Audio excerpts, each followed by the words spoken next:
Assalamualaikum warahmatullahi wabarakatuh. Apa kabar semuanya? Kabar baik, kabar barokah.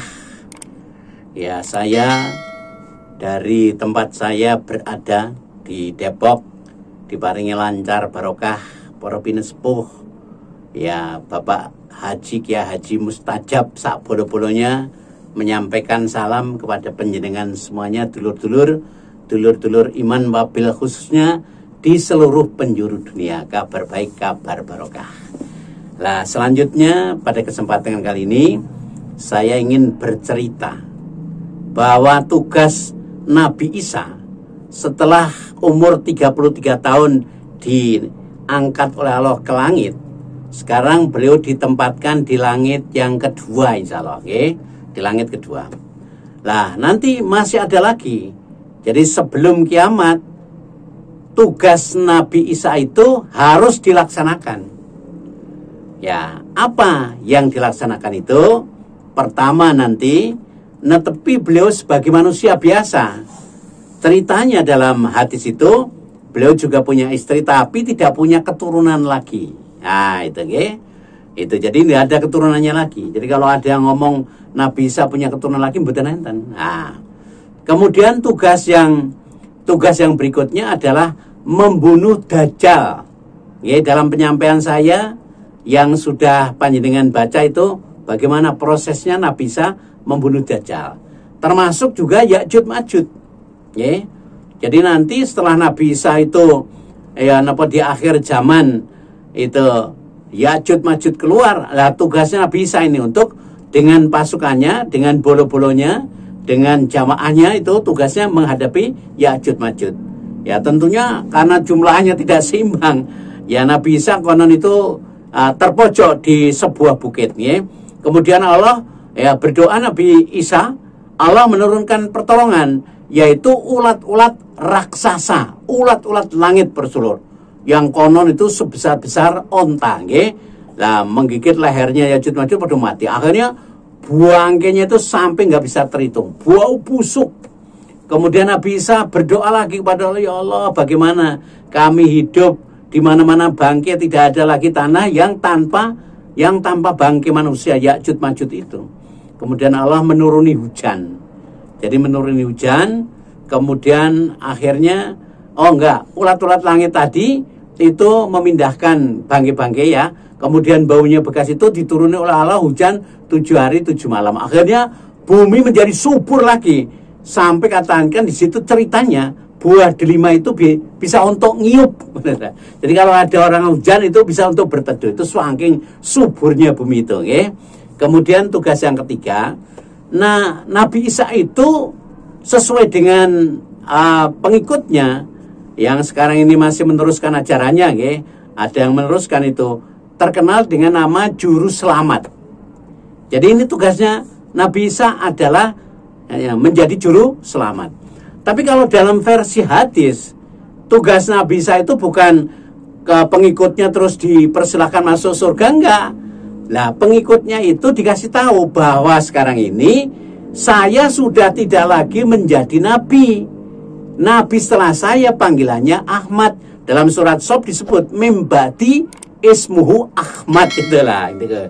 Nah, akhirnya orang-orang yang ingin masuk ke dalam surga diajak oleh Nabi Isa untuk berimam itu, untuk datang ke Mekah berimam dengan Imam Mahdi. Lah cerita Imam Mahdi itu Nabi Muhammad bercerita nanti akan ada Nabi akhir zaman namanya Imam Mahdi. Ya. Lah Imam Mahdi itu namanya sama dengan namaku, berarti Nabi akhir bukan Nabi karena nggak ada Nabi lagi. Imam Mahdi, Imam akhir zaman itu namanya juga Muhammad, berarti lah diajari akhirnya umatnya Nabi Isa untuk sholat, bagaimana caranya berwudu, bagaimana caranya sholat, akhirnya berimam dengan Imam Mahdi.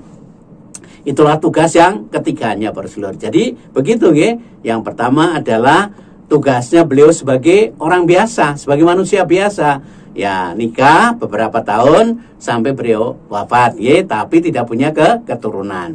Tugas yang keduanya adalah membunuh Dajjal, kemudian ikut menghancurkan Yajud Majud. Dan kemudian yang ketiganya beliau menjadi juru selamat, nggih, yang dalam cerita hadisnya umatnya itu nggih diajak masuk ke dalam Islam, menetapi Islam, kemudian diajari masalah sholat, lalu berimam dengan Imam Mahdi. Jadi imam akhir zaman yang ada di Mekah nanti adalah Imam Mahdi, bukan Imam sinten niku.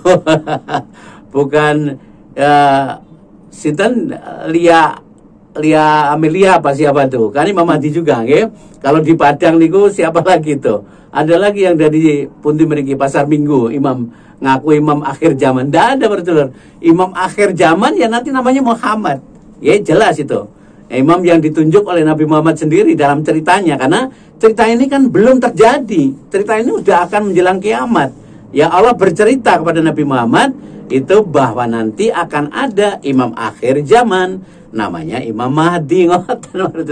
Kalau versi yang kita dengar dari agama lain, itu kan dikumpulkan umatnya yang pengikut-pengikutnya kemudian diajak berbondong-bondong masuk surga. Tapi dalam Islam itu diajari imam akhir zaman itu namanya Muhammad. Sebelum Nabi Isa diangkat ke langit, kepada pendukung-pendukung setianya yaitu bangsa Hawariyin itu bercerita, saya nanti ditolong oleh Allah akan diangkat ke langit. Siapa di antara kalian yang mau menjadi talang pati? Jadi di situ lah dari 12 pengikutnya ini, itu ngacung semua, saya siap menjadi talang pati. Betul, setelah Nabi Isa diangkat ke langit, pasukan kerajaan yang akan menangkap, akan membunuh Nabi Isa datang ke situ. Dicari Nabi Isa, mana Isa, mana Isa? Lah 12 pengikutnya semua ngacung, betul, saya Isa.